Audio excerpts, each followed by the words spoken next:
Today we are going to hear from our speakers. We have Jordan Jones with the Prince Charles Hotel Project, John McCauley with Vision 2026, Matt Healy with the North Carolina Civil War History Center, and Robert Van Gans, the Fayetteville Cumberland County Economic Development Corporation. So we're going to have you guys just go down the line and just introduce yourselves and tell us a little bit about yourself. Jordan, we'll start with you. Good morning, everyone. Again, my name is Jordan Jones. I was born and raised here in Fayetteville. I'm excited to be back here. Our team is leading in partnership with City of Fayetteville and Cumberland County the public-private partnership around the city's new baseball stadium. I will be spending a few minutes this morning talking about our master plan concept along Hay Street and our plans to invest about $65 million here in downtown Fayetteville. Thanks, Jordan. John? I'm John McCauley. I'm a native of Fayetteville, born and raised here, spent my whole life here, raised my family here.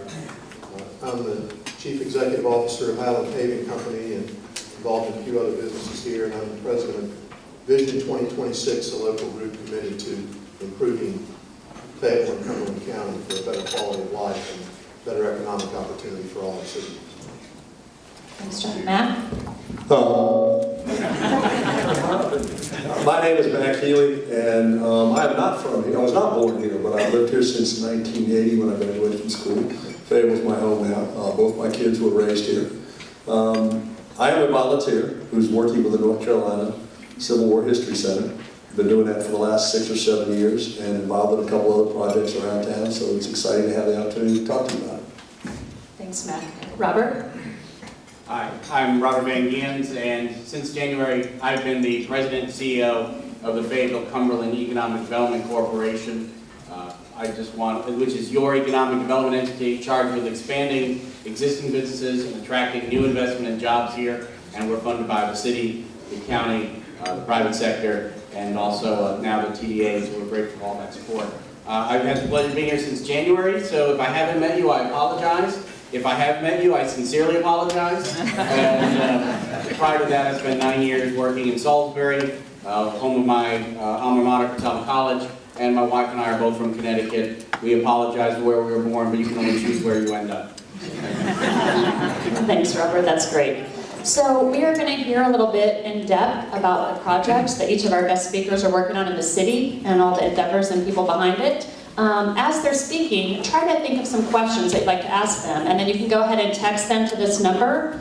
If you text your questions to 910-364-3048, we will just go ahead and answer some of those questions before the event's over. So as they're speaking and you have some questions about what they're saying, feel free to text those in. Again, that number is 910-364-3048. All right, Jordan, let's get started.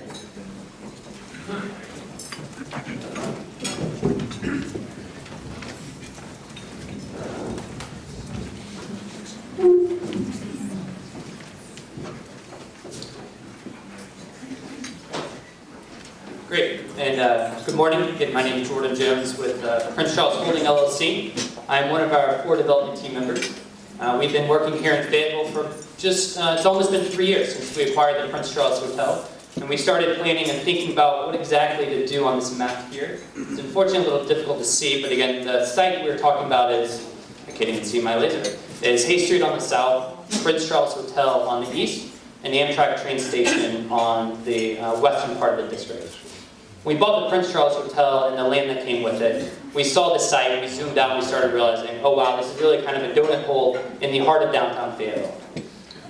Restoring the Prince Charles Hotel would be a critical win for us and for all of Fayetteville, but we really want to think about what's kind of the larger investment opportunity we have here to continue to drive economic development in downtown Fayetteville. I wanted to kind of introduce our master plan concept for the site and walk through it a little bit with you all this morning. I was hoping the image would be, you could see them a little bit better. Is it possible to dim the lights at all, see if that helps? A little bit. My apologies for this. I'll walk through it as best as I can. So again, this master plan concept we are working on with our great partners at the City of Fayetteville and Cumberland County. Again, our team will be investing about $65 million in private investment. The city and county will be working on about a $35 million baseball stadium. So we'll be working on the Prince Charles Hotel. We'll be purchasing the Festival Park Plaza office building from the city of Fayetteville. And we'll also be working on what we're calling kind of our mixed-use development right along Hay Street.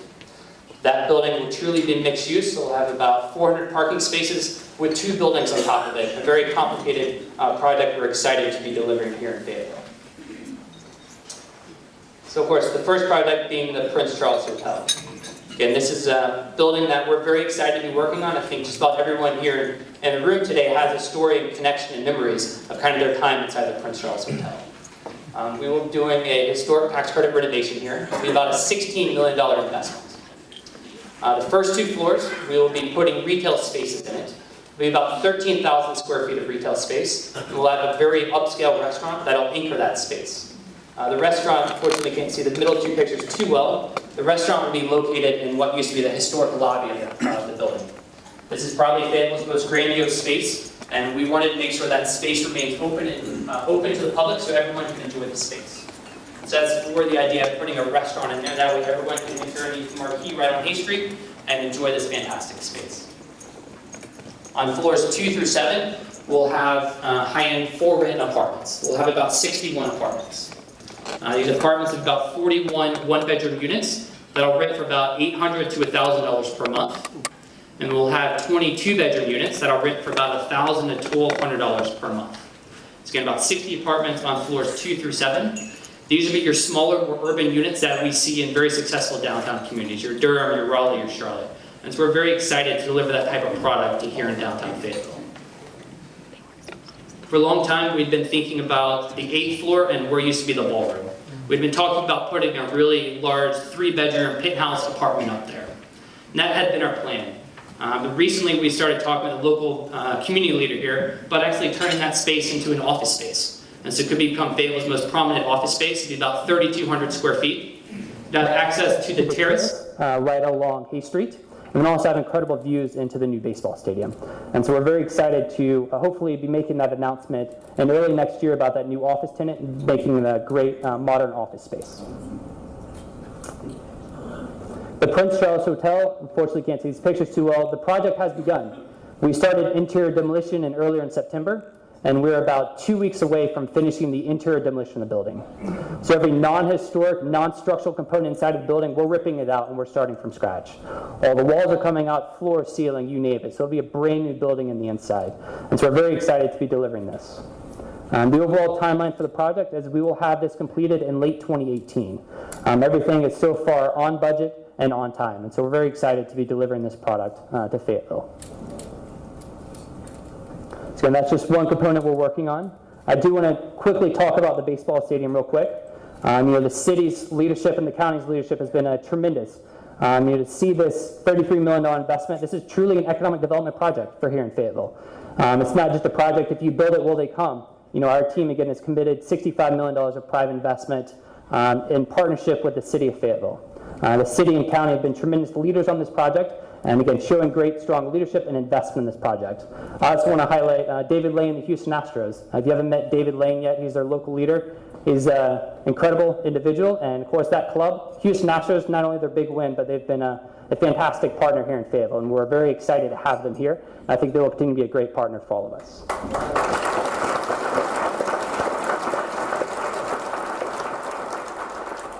We've been working really hard on delivering an incredible stadium, particularly led by the city staff. They've done great things like including a 360-degree concourse to make sure the stadium is open to pedestrians. It's really a forward-thinking stadium. And this will be a high-quality product that the Astros and the city will be delivering in April of 2019. There's been a lot of talk about kind of what are the other investments we're going to do. And so this is one I wanted to quickly introduce, is what we're kind of, again, our mixed-use development right along Hay Street. And so this building, we're still working on it right now, but again, it includes about 400 structured parking spaces right along Hay Street, and then we'll be doing 2 towers above it. The first tower shown here on the right is a high-end hotel. We have secured a very high-end flag to operate that hotel.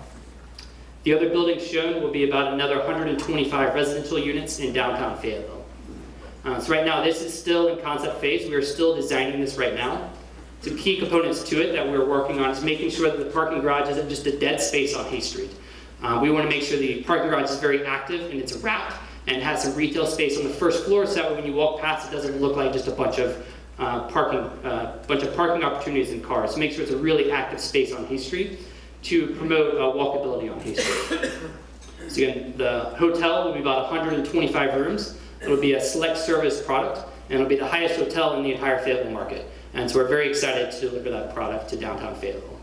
The apartments will be more of your urban apartments as well. We're talking about going up to maybe 9 stories on that building. And so downtown Fayetteville, we could have a new 13, 14, 15-story building in downtown Fayetteville, anchoring again the city's baseball stadium. So the challenge here is it's complicated to put one building on top of a parking garage. To put 2 buildings on top of a parking garage is even more challenging. The biggest challenge here is kind of the loads. When you typically build a parking garage, you typically build it to hold cars, not to hold 2 buildings on top of it. And so working with the city and the county on thinking about the best way to design and construct this parking garage to ensure strong economic development as a result of this project. And then the last piece we are working on is the northern part of the site is the Festival Park Plaza office building. The city of Fayetteville currently owns this, and they've been good tenants in that, as well as Blue Cross Blue Shield of North Carolina.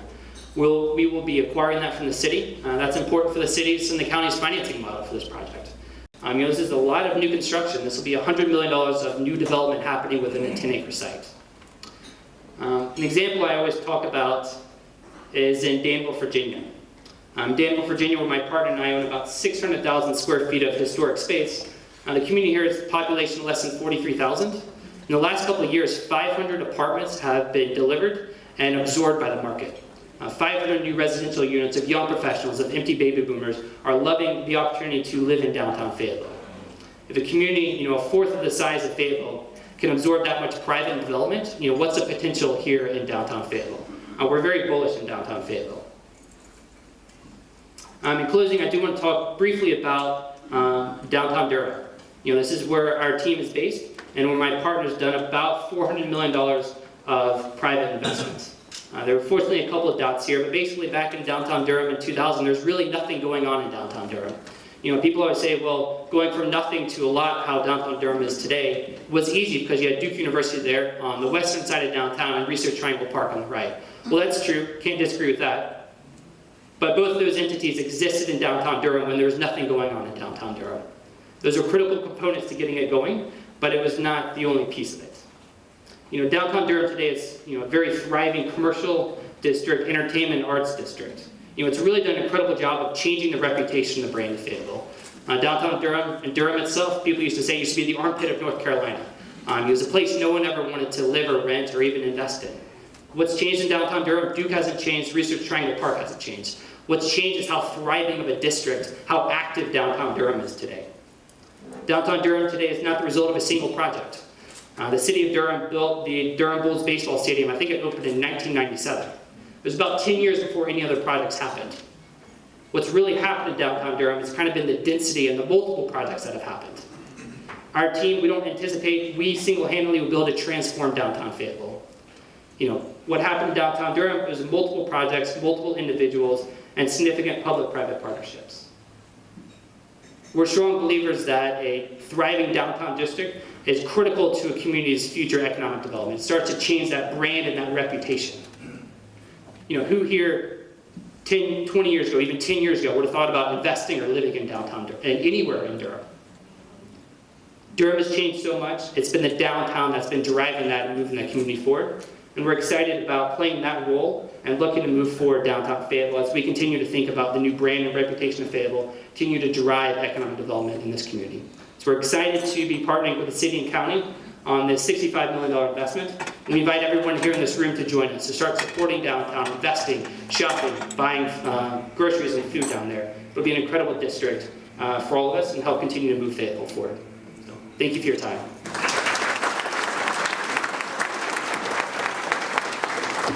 Thanks, Jordan. Matt, we will hear from you next. Thank you. Thank you. Marshall said I only had an hour, so I want to get right to it. I want to try and do several things quickly today. I want to answer a few questions. What is the History Center? What the History Center isn't. and that's probably just as important as the first thing. And then what can this History Center do for the community? And then my last question I want you asking yourself is, am I in favor of this and will I support it? Because it's crucial that we continue with the support that we have in favor. As I told you, when I got involved in this first time about 6 years ago, it had already been going, the plan had already been going. And I asked myself, I was born in Detroit, Michigan, so you don't have to apologize for where you were from. I was born in Detroit, Michigan, lived in the north until I was 4 and moved to Greensboro and then came to Fayetteville after I got out of school. Anybody who was here knows the state of Fayetteville in 1980. You talk about Durham's downtown leading the pack, I don't know that we couldn't have beat them. So when they came to me and they said, we want to talk about a Civil War History Center, I said, Civil War? Really? I mean, do we really want to go there? And after listening to what they had to say and how this museum, this history center is completely different from anything else in the country, I became a believer. What I want to do is, I've got a short, I hope we can see it, a short 6-minute video, which are much more articulate and interesting people than myself, that'll kind of bring you up to speed real quick on what this center is all about, on the Civil War. If you talk to the teachers in North Carolina, they will tell you they really are uncomfortable teaching this period. So one of the things we have is that digital aspect. We've gotten support and from the North Carolina State Education Board. They said, this is wonderful. We need this kind of thing. This will all be housed right here in Fayetteville. Our goal is to educate and not advocate. And certainly that is one of the areas that we have to continually tell people. We're not advocating the Civil War. Civil War was one of the darkest periods in our history. The reality is that there is not another museum in the country that's focusing on the time period that we're focusing on. We're focusing before the war, during the war, but most importantly, that period of Reconstruction after the war. Everybody seems to be afraid to look at that period and talk about what really happened during that period.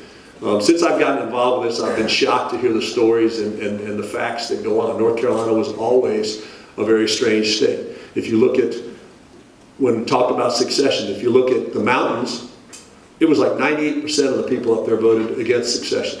They didn't want to do it. You look at the coast, they were in favor of it. Well, most of the power base at that point was in the coast, and North Carolina succeeded. But North Carolina has always been a very divided state. This is about telling the stories of the people of North Carolina, not battles. We had a very small battle here. Quite frankly, it wasn't much to brag about. Fayetteville was a town of about 5,000 people, and Sherman showed up with over 55,000, so it didn't last long. This is about the people of North Carolina and how this has changed their life. Now, when I got involved, I told you, I looked at it strictly from an economic development standpoint. I said, wait a minute, what do you mean? Why are we doing this? $65 million, that's a lot of money. Well, let me divide that up first of all and say that we divided it up in a number of ways. The first part was we knew that we had to raise a minimum of $5 million from private industry locally. We had to show the state of North Carolina that Fayetteville was behind this project if we wanted them to invest their money. I will tell you that when we first started this process, we went to Raleigh and we talked to the North Carolina History Museum group, and they were the group that is our governing body when this is all done, and said, told them our plan. The first question out of the Secretary of Cultural Resources was, why in Fayetteville? And I was not part of the group at that time, but Marilyn Bryan, who was in charge, said, because we got the money and we're not giving it up. God love them. But it's critical to know that this is a project as time has come, and that there's a lot of cities in this state of North Carolina, and particularly the state of North Carolina, that would love to move this somewhere else. We're not going to let that happen. This is the only comprehensive museum in the country who's going to take a look at the events surrounding the Civil War, how it affected the people. Educate and not advocate continues to be the situation. So I got involved because of one thing and one thing only. You saw a $65 million price tag. $5 million of it I told you to raise privately. Step 2 was to go out to the state and begin to raise at least another $5 million from industries across the state. Step 3, and I want you to, when today's over, I want you to notice a trend that you have to understand. Your city, county government is investing in economic development. For the first time in my lifetime in Fayetteville, I can tell you that I've never seen both boards as in tune to understanding that this is an investment in our future. So we went to the city and county government and asked each of them for a pledge of $7.5 million. 7.5 from the city, 7.5 from the county. I'm proud to say that they stepped up unanimously, both of them, and agreed to that pledge. Give yourself a round of applause.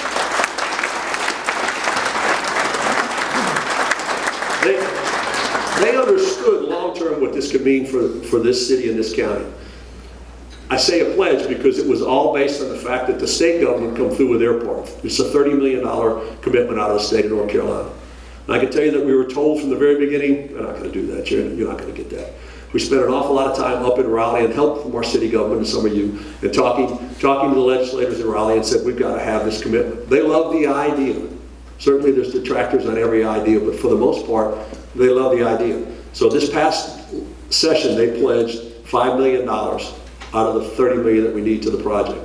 They said to us, we're going to give you half of that up front. We're going to give you the second half of that when you match it with funds. So we continue to raise funds today. And we always need help on that issue, but we've got momentum going. The reason that's important is that the state looked at us and said, we're not going to give you $5 million if we weren't going to give you the other 25 if you do your job right. So the state is willing to pledge $30 million towards what is the North Carolina Civil War History Center. Now, let's be very clear. This is not Fayetteville History Center. This is the North Carolina History Center. The reason I got involved is because the day that we open this, we take the keys and we toss it to the state of North Carolina, and they maintain it for the rest of our lives. Cumberland County taxpayers, once this is built, will not be on the hook for any maintenance. 2 years down the road, we won't be spending millions of dollars to keep this thing together. It's the state of North Carolina.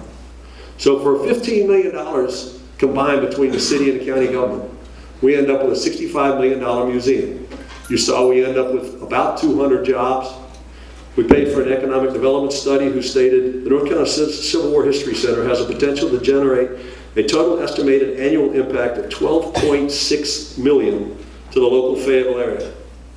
Now, none of us like paying taxes, and all of us want our money spent well. Well, I think a $15 million investment from our local taxes for $12 million annually for the rest of our lives is a pretty good return on your tax dollars. That's why I initially got into this process. And I will tell you that my attitudes have changed a little bit recently. Over the last several years, my feeling of why the Civil War, why is this important, has evolved because I've seen recent events. I've seen why now more than ever, we've never addressed the issues around this period of time. We might have learned about it in school. We might have studied it a little bit more than that, but we've never addressed the social issues that are going. I'm fond of saying it's been 150 years since the Civil War, and ignoring it hadn't worked out real well to solve our divisions. That's the important part about what we're going to be.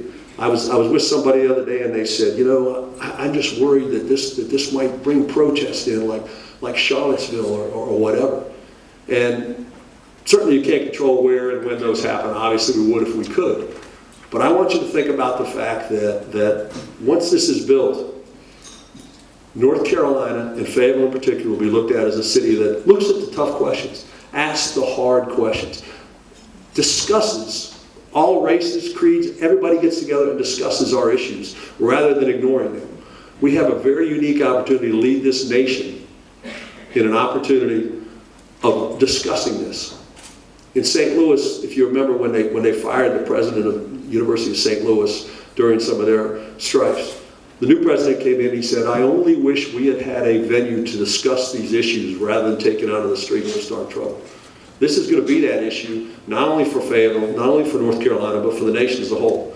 I told you it's going digital. So suddenly when a soldier's coming back from overseas and he's stationed at Fort Bragg, he looks at Fayetteville in a whole different light. He looks at it as the type of community that isn't afraid to look at the tough questions, a community that's progressive, a community that gets along, a community that is willing to look at these issues and work hard. The beauty is, on top of that, we're going to generate $12 to $15 million every single year in economic development. One of the things this also does is it's a critical mass situation. When we brought in our economic developer, he said, this will help your botanical garden and your ASOM, and the baseball wasn't even a vision at that point, but he said, you've now developed a critical mass. Well, what does that mean? That means I'm not going to come off I-95, visit, and leave. I got to spend the night. I got to shop. I got to eat dinner.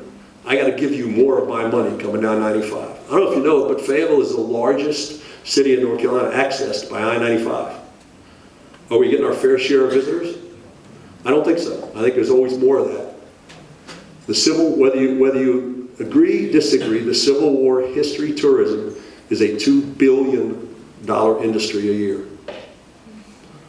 That's what exists now. Imagine if there's a whole new idea, a whole new place to talk about this and talk about our issues. One of the things that we didn't show you is the inside of the building has a large lecture hall.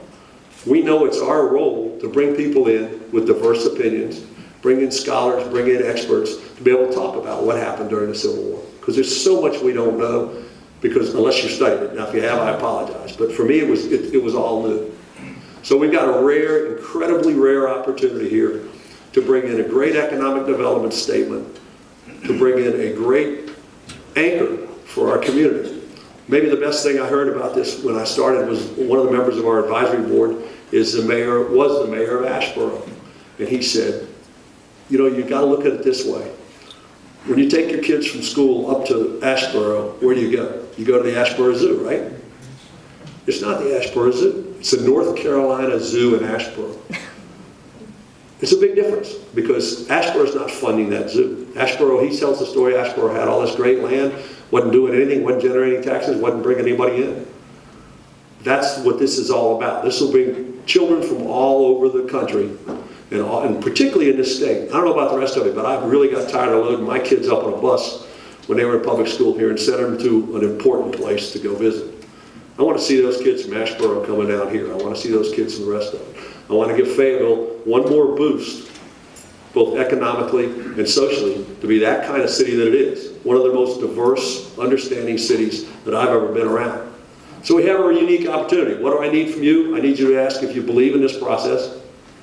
If you do have $65 million you want to give me, that'd be great too. We'll let the city and the county off the hook. That'd be a good start.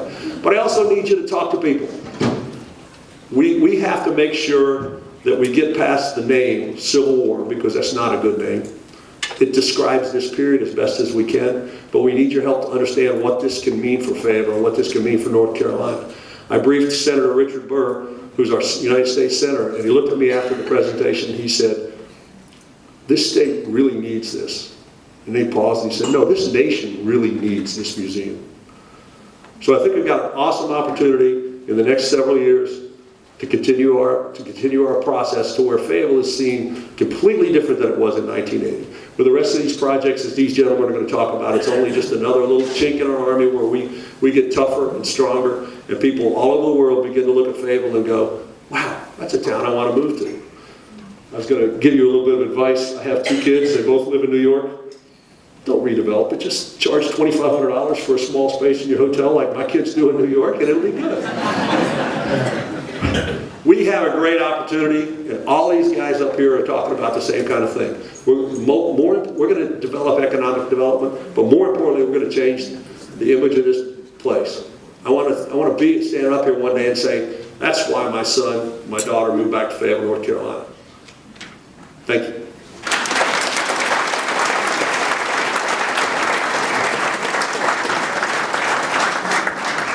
Thanks so much, Mac. This is just a reminder, the questions are coming in. On page 1 at the bottom of your program, that's the number you can text any of your questions into for the end of the program. Next, we'll hear from John.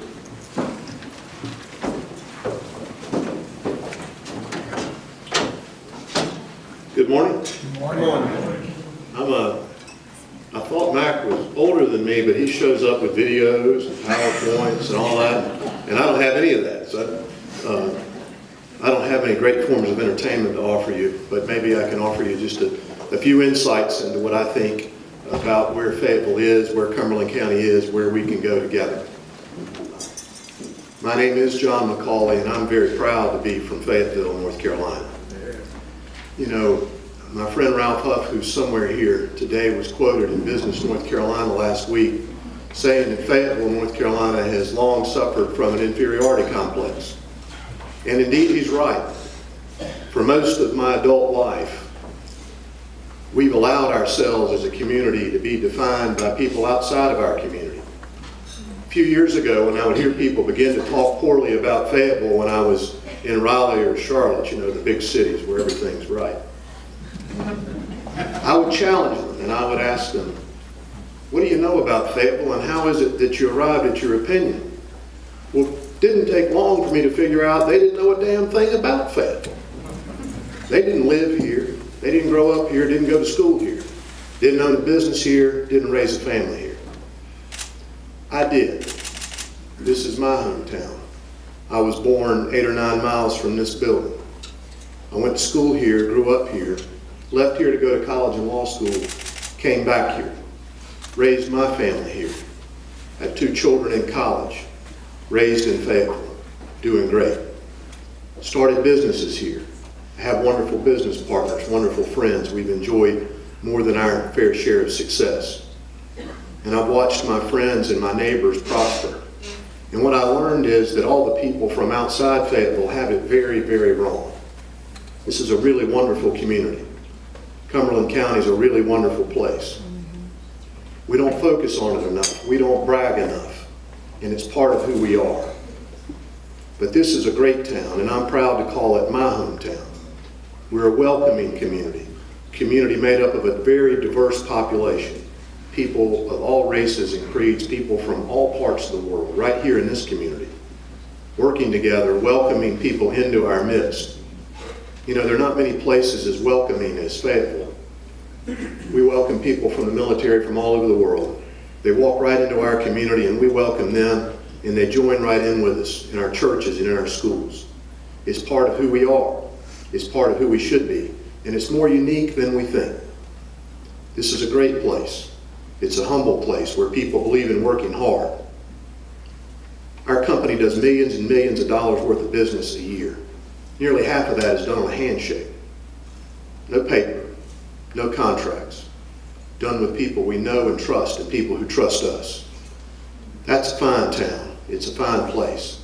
I'm honored to be from Fayetteville, North Carolina, and I hope that you'll join me in saying that when people begin to talk about our hometown.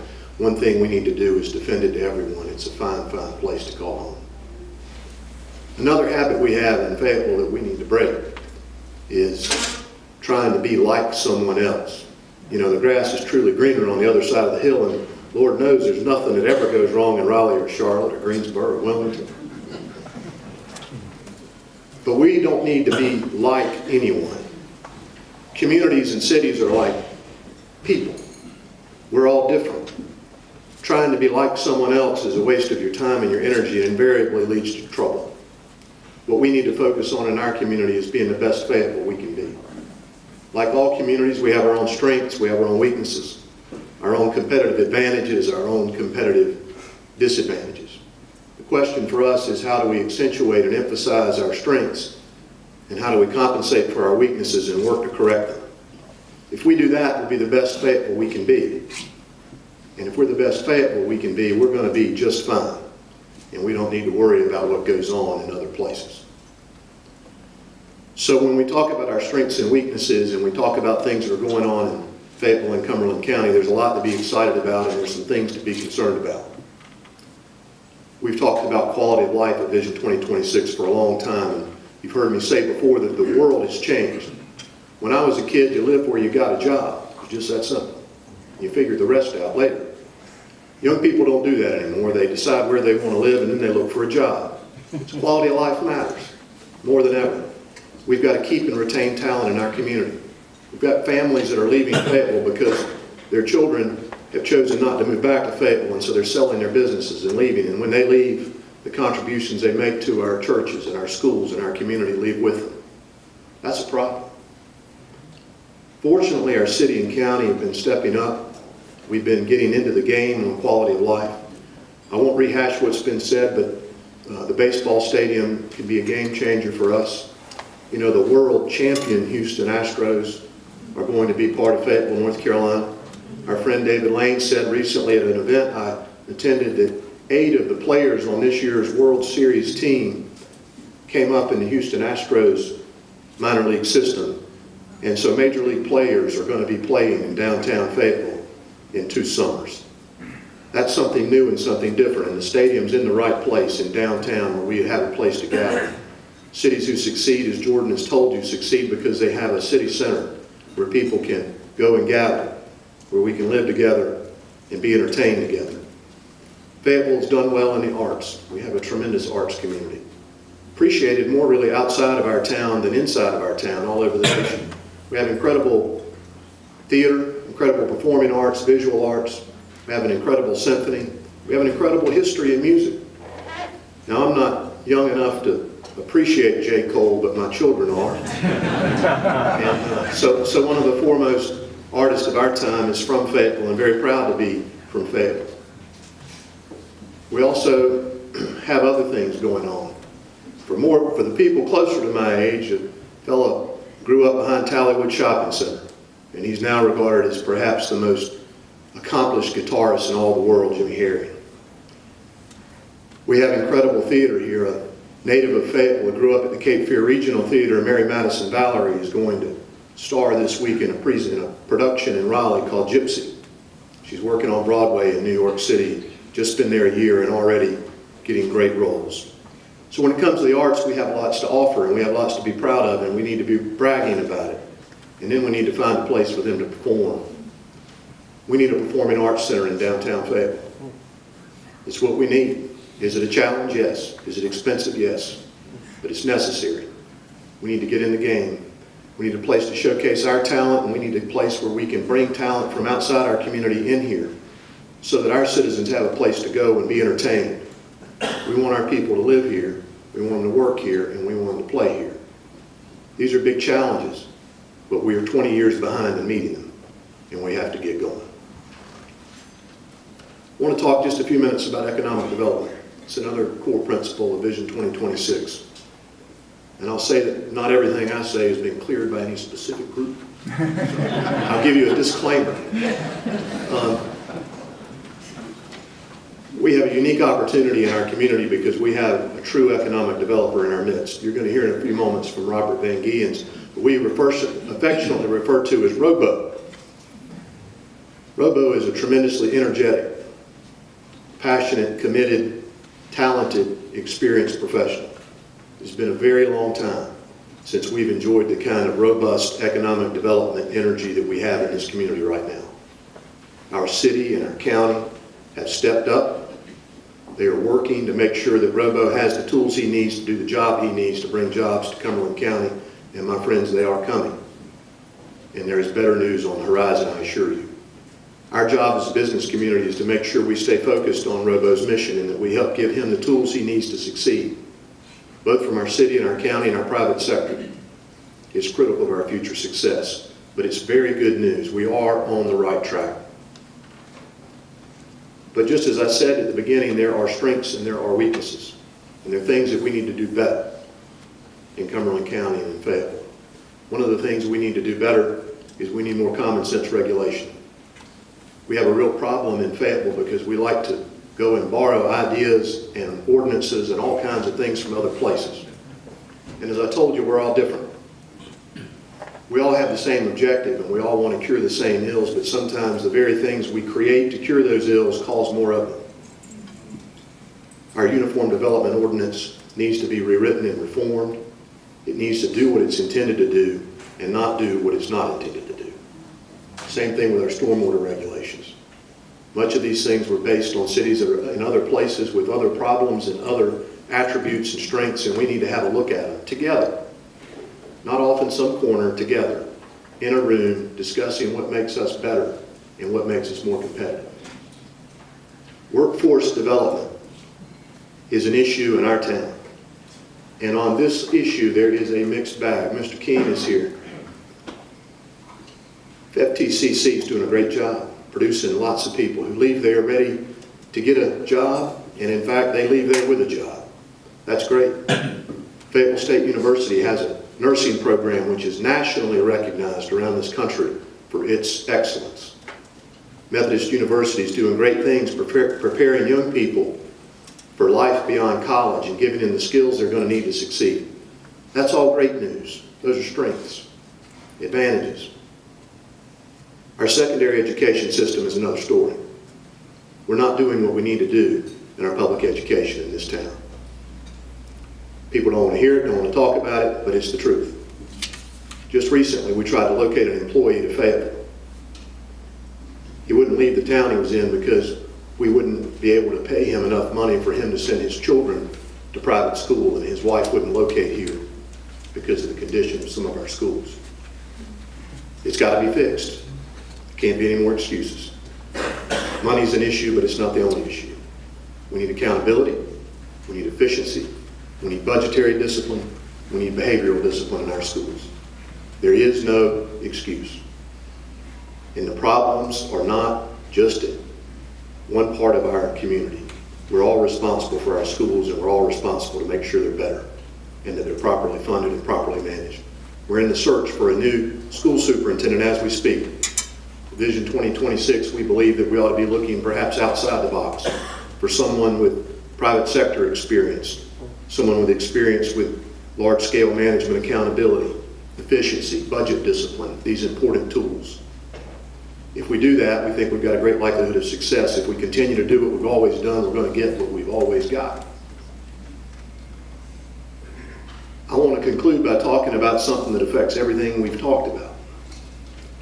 And some of these subjects are uncomfortable, and often people don't want to tackle them in our town, but we don't talk about them enough, and it's something we have to tackle if we're going to go where we want to go. Poverty is the word, and we talk about it in city council and county commission, talk about it during election season, it's in the newspaper, but it's a persistent problem.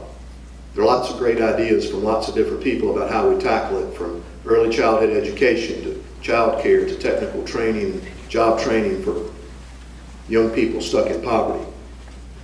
My brother has a saying that it's awfully hard to get toothpaste back in the tube.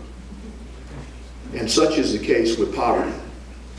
When someone becomes poor, it's exceedingly difficult to get them out of poverty. So some of the trick to the deal is to get them to stay out of poverty. And you know, it's really not that complicated. There are really 4 things you can do to not be poor in this country. Statistically, you can graduate from high school. You can refrain from having children until you're married or financially able to take care of the child.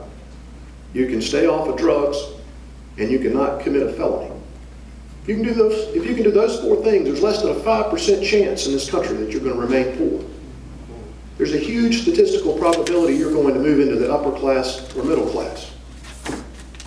And so our job is to figure out why are we doing a poor job in keeping that from happening. And the answer in Fayetteville is 2-part. One is nearly half of the children born in Fayetteville are born to mothers out of wedlock. A significant percentage of those are born to teenage mothers. 65% of the children born to unwed mothers in Fayetteville are born into a household that lives well below the poverty line, set at just over $10,000 a year. In Spring Lake, that number is almost 90%, by the way. These are census data statistics. I'm not making it up. So what does that mean? That means you have a mother who is not prepared financially, emotionally, and doesn't have the support network she needs to do the incredibly difficult task of raising children, which is hard under the best of circumstances. Her access to job training and to finishing school and to reaching her personal goals and objectives is severely limited, immediately, out of the box. It also means that child is born into a situation where he or she is incredibly unlikely to reach his or her full potential because the support network and the financial needs are not there to be met. This is a genuine problem, and yet we're not doing enough about it. We need to be tackling this early.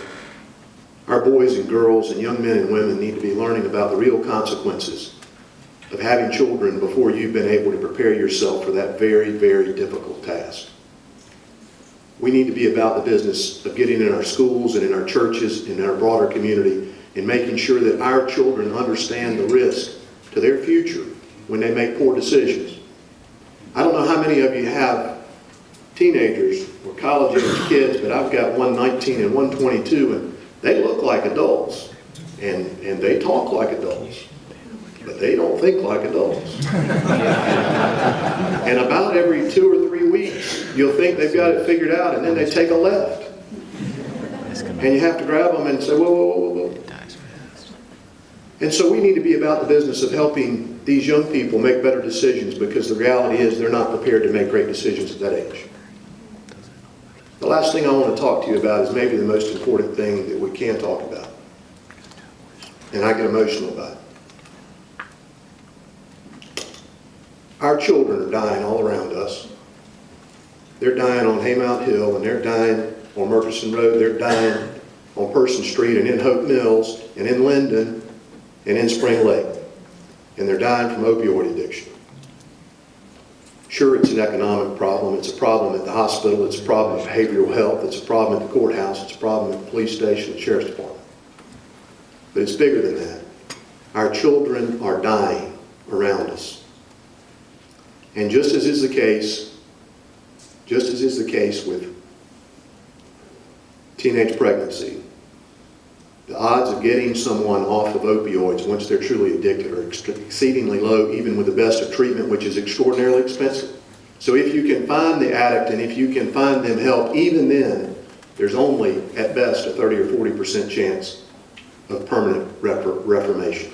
We've got to intervene.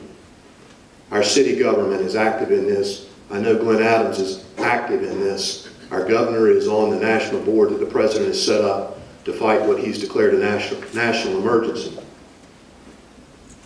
But in Fayetteville, it's a your neighbor emergency. It's not just a national emergency. It's your child, my child, your neighbor's child at risk. We have got to stop it. We've got to work together. And as a business community, if we can get involved, if we can raise money, if we can be a part of a broad effort that includes our schools, our behavioral health, our hospital, our law enforcement, our courthouse, and other resources, we have to do it. It is a moral imperative that we get involved in this and get it solved. I don't want to end on that sad note, because mostly it's good news in this town. And the problems we deal with are not unique to us. We have a better future than most cities. I genuinely believe that. We have some of the most progressive leadership we've had in this community in a long time. Things are looking up, but we have to solve our problems. We have to know what we're good at. We have to strengthen our strength, and we have to eliminate our weaknesses. And if we can do that, together we're going to be the best Fayetteville we can be.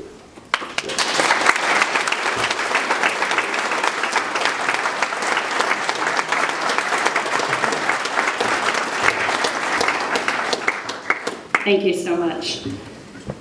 Robert, you're up next.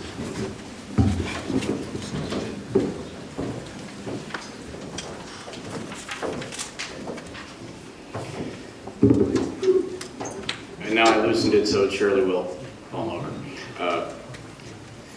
Just before moving into which I promise will be a little more energetic, I can't echo some of those last sentiments enough, having lost my childhood best friend, the one person that I knew no matter where I was I could call to opioid addiction a few years ago. And so I think we all need to recognize that while we can focus on our families, if we're not caring about the community, it'll ultimately impact and hurt all of us. But on a positive note, I do want to say that thank you to my previous speakers for taking enough time to let me fully wake up, because I can rise, but I don't shine that well. Questions you might be asking yourself, I think we answered, who is this guy? I think I covered that one. Why is he so loud? When you're this short, if you want to be heard in a crowd, you're going to have to step on up. I do work for the FCEDC, and that is your economic development organization, stood up 2 years ago. And I guess the best way to put it is, while I mentioned we do receive some support from the private sector, some grants, now some funds from the TDA, I want to make clear to you that our organization would not exist and would not be beginning to see success if it weren't for the city and the county and your elected leaders on that, who not only provide us the support we need, but have given me support at every turn and on every project since I've been here. And I think that's important for everyone to know, that when it comes to economic development, there is a unified clarity amongst your elected leadership, and we do appreciate their support. I guess I'd say, thank you. Yeah, well,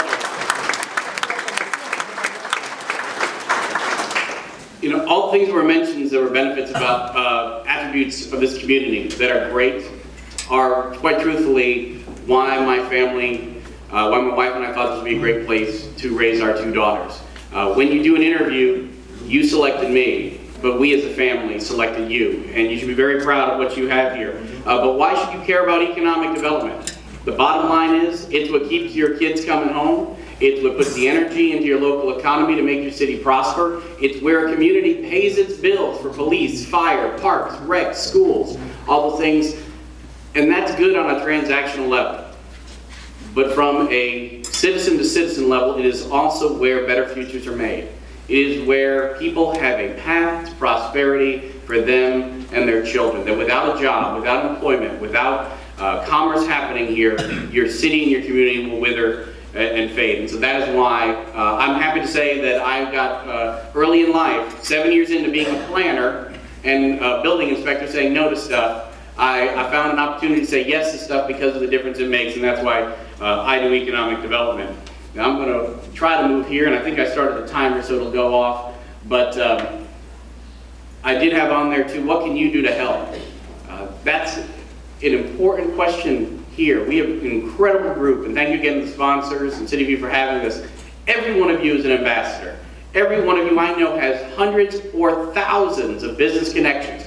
Every time you talk about this community, every time you post on Facebook, every time you sit down next to somebody on a plane, no matter how big my budget is or how many staff I have, we can't do it nearly as effective as if we had all of you on our team and out there promoting and connecting us. And the most successful projects happen the fastest with the least incentives when we are referred to another business by an existing business.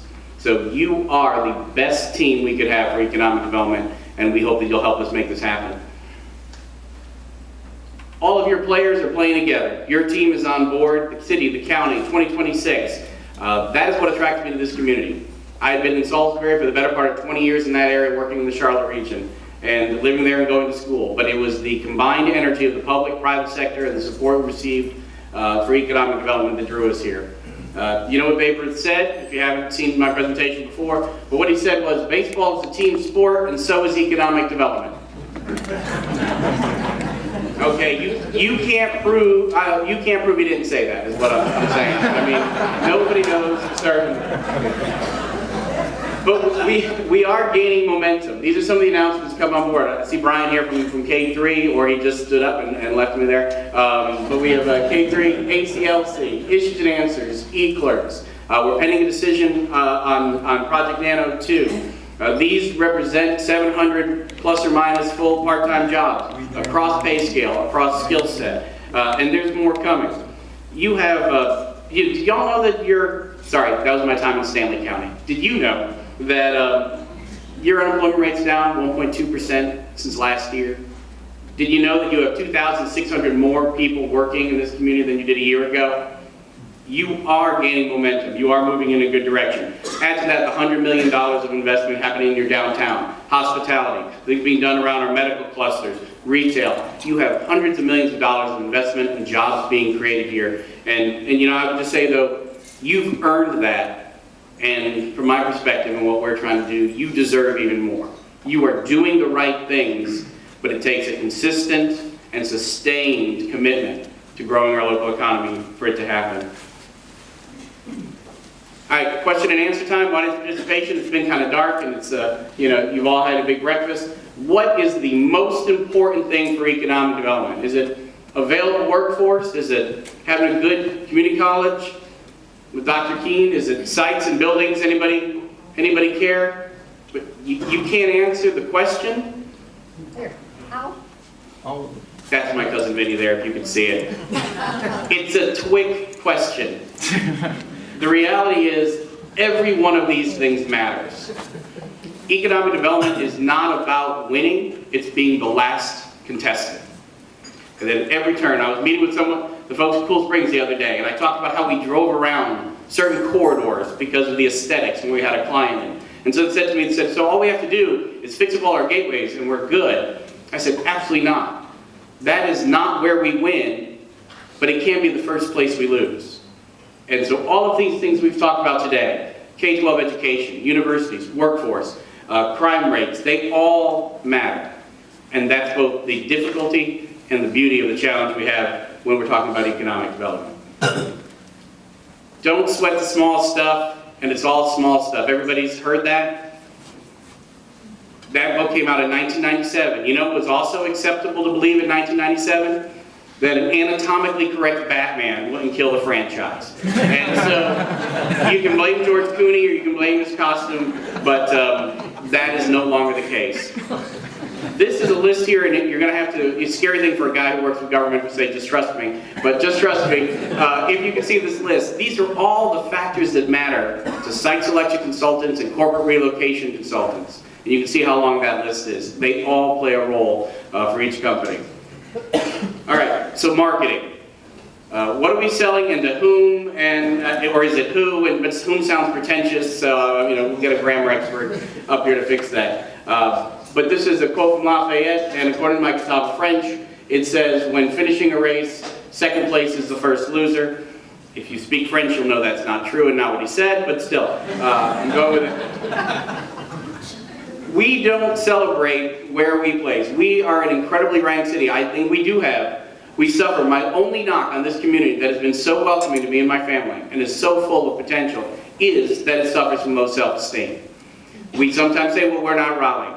We're not as big as these other places. Well, you don't have the cost, you don't have the traffic, you don't have the congestion, and you have far more opportunity for most folks. But there are 15 plus states without a city the size of Fayetteville. We are the 10th busiest airport in the Carolinas. We're the 6th biggest city in the Carolinas. Number 1 metro in this part of in this region. We're the 2nd largest city by landmass. Number 1 military installation in the world by population. In the world by population. Anywhere.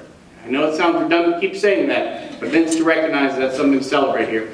And new stats have come in. Not only are we the most affordable large metro for housing, but we just ranked nationally as one of the best buys in a publication, which I apologize I didn't have with me today. And we are the youngest metro in the Carolinas. As we talk about the graying of the workforce and the decline in skilled workers, 29.9, the youngest workforce in the Carolinas. That is something to be touted and celebrated, and you can tie that directly back to those that served Fort Bragg. 550,000 CSA, all these great things we have here. And if you could see this, trust me again, what you'd see is that compared to all these metros around the country, on an exact comparison of skilled positions, we are the most cost effective. And we have in here Jacksonville, and Greenville, and Nashville, and Knoxville, and places like Clarksville, Tennessee. We are competitive from every aspect. Something that we've talked about a lot recently is branding. And it says, what is our story, and how do we tell it together? And I think that that is something we're working on. We have a lot of great folks here working towards celebrating and promoting what we're doing. But can we do it better? Can we do it together? This conversation actually, the first time it came up, Dartha Rogers, when he was acting president of the chamber, called John Morawski and I and said, it's something we should focus on. Within a few days, on a completely separate level, Glenn Adams, chairman of the county commissioners, put another conversation saying, can we do more together to be more cost effective? And that's been picked up now by 2026 has also supported this, and we have the Arts Council and the CVB all coming together in Cool Springs to say, can we find ways that we overlap? And can we really develop a brand that we can put this entire community under that effectively conveys the unique assets we have in our sales and marketing message? Simply what I'm saying outside of here is that we're better than you. I know it sounds a little crass, but that's true. We are better. But internally, we keep coming back to, we are better than you think, and that is to your neighbor and your friend and the person sitting next to you. We have incredible arts. I'm not going to, these have all been better said by people with far more experience in direct engagement, all these wonderful things we have here. We have incredible training opportunities for companies to come and pull the best and brightest right out of service and keep them here. Where we think of ourselves as a community on the edge of North Carolina, but really we are a premier logistics hub between Richmond and Savannah. Savannah, which with the Panama Canal being widened, is going to pass Long Beach, California as the #1 import-export destination in the country. So we are in the hub of a super region, and we need to leverage that and be confident in that. I just wish that everyone who harbors maybe some self-doubt about the power and potential of this community could see it as we did the first time coming here, with clear eyes, with perhaps a little bit of perspective. I had stayed here 15 years ago, but being open to what the assets could be. And you would be amazed. You would be amazed at what we have here as far as quality of life, affordability, and opportunity. But we are difficult to quantify. This is what we've heard back, and this is why branding and marketing is so important. When you have an incredible asset like Fort Bragg that puts 40,000 active duty folks in there, well, they're part of your community, but they're not in your census data. They're part of your spending dollars, but they may or may not be here permanently. Some of them are part of your workforce and they're not. So it makes us both a 410,000 person county and at the same time a 350,000 person county. And how do you sell all of that? We do have high underemployment as well. We have incredibly skilled people, but we are unique. And that's something to be celebrated, but it makes an apples to apples comparison for this community a little bit difficult. And I did mention the work we're doing together. I come back around though to what makes this place unique is the life in balance. And this was R&D, rip off, duplicate. But this was a slogan that the Charlotte region had once upon a time. And what I said was that it had affordability, accessibility, and opportunity as part of that. Well, today, you can't afford to live in Charlotte, and you sure as heck can't drive downtown and go see a Broadway show and drive back out again. But look what we have here. Look at what the average middle-class person can afford for a quality of life. Look at what somebody entering the market can do to quickly secure a home. The shows we have come here, the arts, the botanical gardens, all these things blending together with our airport and proximity to Raleigh give us that balance of opportunity, accessibility, affordability, and diversity. And so that is, I think, where our core strengths lie. This is from one of my wife's favorite movies there, Trading Places. Sell, sell, sell. Who thinks we have plenty of large vacant buildings and sites available? All right, I was going to call this presentation "Everything You Thought Was Right Is Wrong," but I thought that might be a little bit rude. Truth is, that is not the case. These bottom two numbers, 10 times we've submitted recently for buildings larger than 250,000 square feet, 20 times for sites larger than 250 acres. Do you know how many we have of each? No bill and none for sale. So we are in a situation where we are traveling the county, and we'll own this at our shop. We had a long time where we had some property and it didn't move. Well, now that it's moving, sales are up, inventory's down, and we are struggling to meet demand. So we are out there going over maps, meeting with every mayor, every town, working with the city, working with the county, PwC to try to find opportunity. But like Crocodile Dundee said, that's not a site, this is a site. Everybody remember that movie now? And what we need, is sites that have that critical nexus of infrastructure. Where the problem we're finding is where we have land, we don't have the soils we need, or we don't have the infrastructure. Where we have infrastructure, we don't have the roads we need. Where we have the roads we need, we don't have the right zoning. And so we need your help in identifying opportunity, and we need your help as a community to drive forward, making economic development potential sites a major goal for us to bring together the committed resources of deliverables on infrastructure, water, sewer, transportation, and the like. And so, just in closing though, we are actively looking for new sites. We are trying to get more than 1,000 acres on board. Not to over-stress that, but quite frankly, we are on the verge of having to turn away prospects. We have one option or no options at times, and we're talking 300 jobs, $100 million investments. If we don't have the opportunity for them, if we're not in the game, there's no way that we can win. So this will be something that we'll be discussing a lot as we move through the year. We are aggressively going after brokers, site selection, working with the state, visiting on 100 local companies a year. Announcements include eClerk, Skagit, K3, ACLC issues and answers, pending with Project Nano 2 and a couple other projects.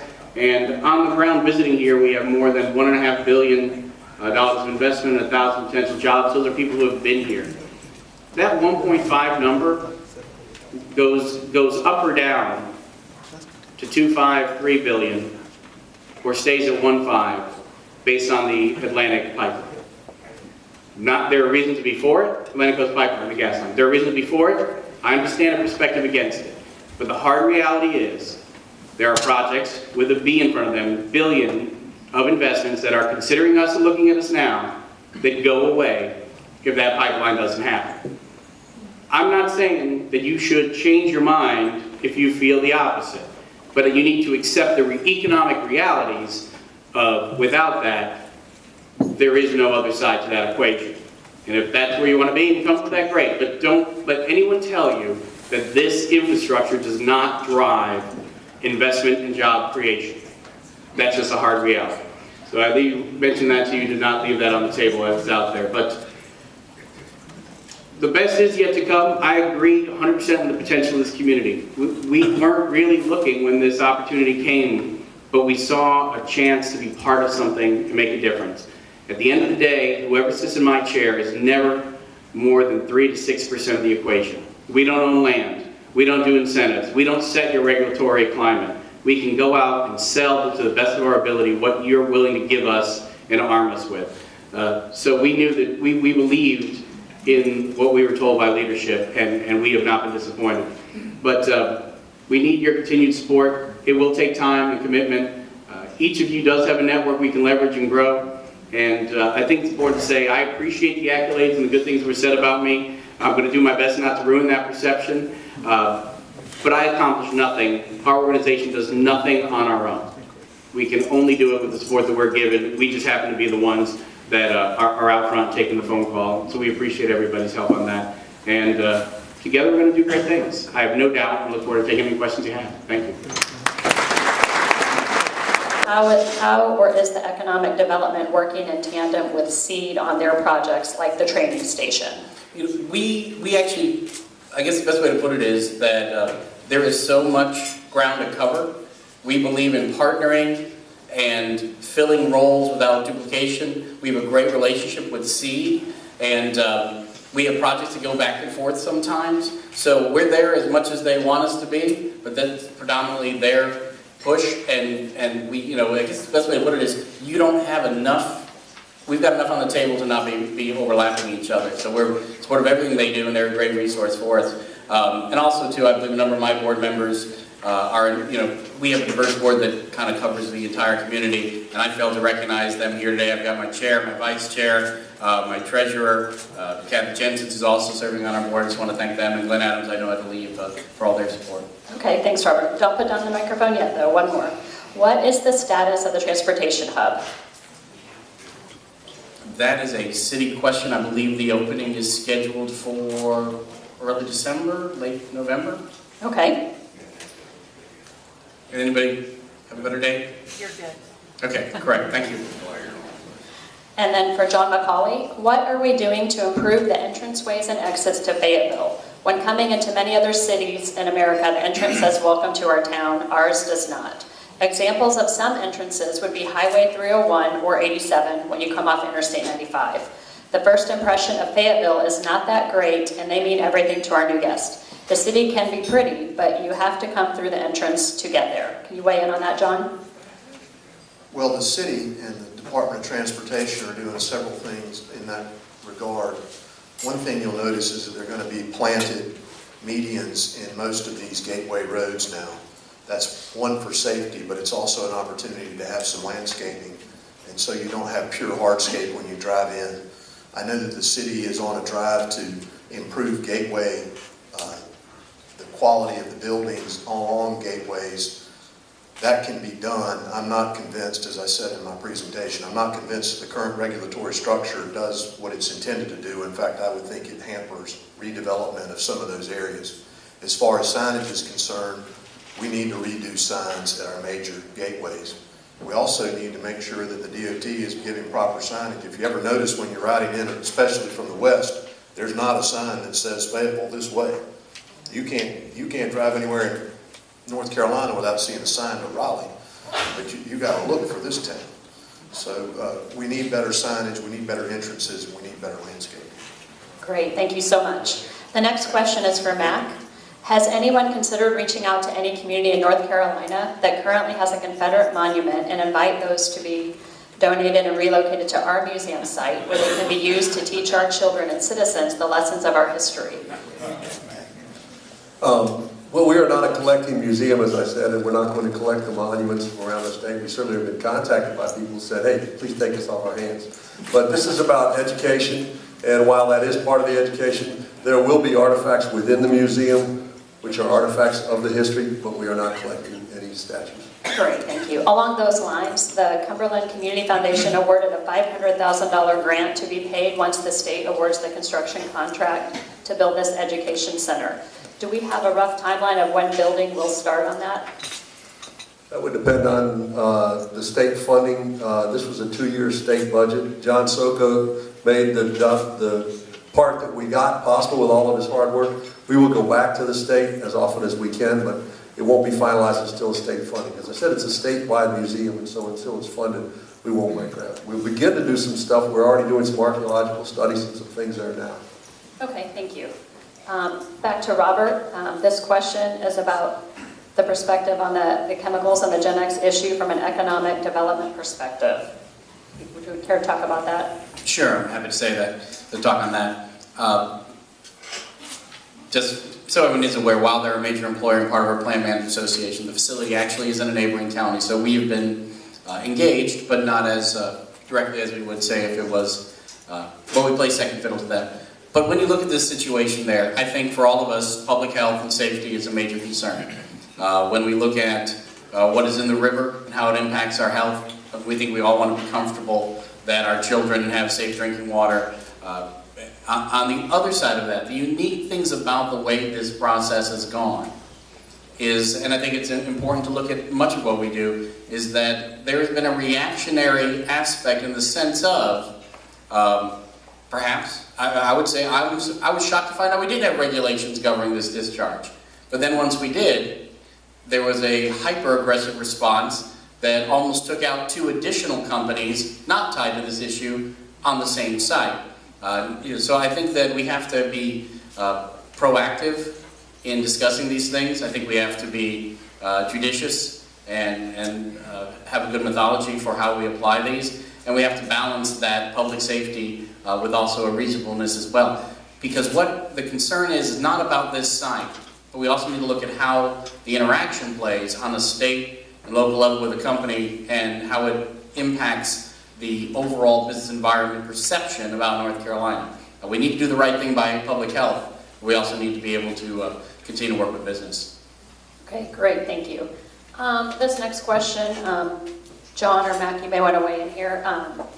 We have the best faculty at our own back door. What are your thoughts on combining all the ROTC programs to a military high school in Fayetteville, similar to like a junior West Point, where academics and athletics are combined? I mean, I think it's a great idea. I don't work on the school board or anything else, but I know that certainly we do have the greatest military in the world, and they're here locally, so I think it would be a great idea. Well, I'm not an expert on the subject either, but I think as a community we all need to be open to any new ideas concerning secondary education because it's got to get better. It's something we have to address as a community, and if anyone has any ideas, I think we need to be listening. Okay, great. The last question we have here is for you, Jordan. What are some of the wins going on with the contracts, and can you name the flagship hotel brand yet, or when can we expect that? Yeah, we are not at a point to announce the hotel flag. The key reason why is we're still negotiating. We have a great flag coming to the market right now, but if we can do even better of a flag, of course we'd be open to that. So that decision, that announcement will probably be sometime in the summertime. And then Barnhill Contracting is our contractor for the Prince Charles Hotel. Of course, we all know them for the paving division here in Fayetteville. They have a tremendous building division as well. So we continue to have some great wins. Looking to bring on some strong local contractors, minority contractors on our projects as well. Great, thank you. Marshall, I'll let you come out and close out the event. Thank you for being a great audience and for those questions today. Thank you, gentlemen, for being here and very educational information that you gave us. And God bless you, really. There's some wonderful things that y'all had to say. Back to my commercial, our technology people, they didn't expect 230 people to be hitting their server at one time. So We didn't anticipate that. So when you go back to your office, try out this technology. It works everywhere that we've shown it before. It's good work here with 200 people at one time. One last thing. You have a survey in front of you. You can either take that with you. We appreciate you filling it out, or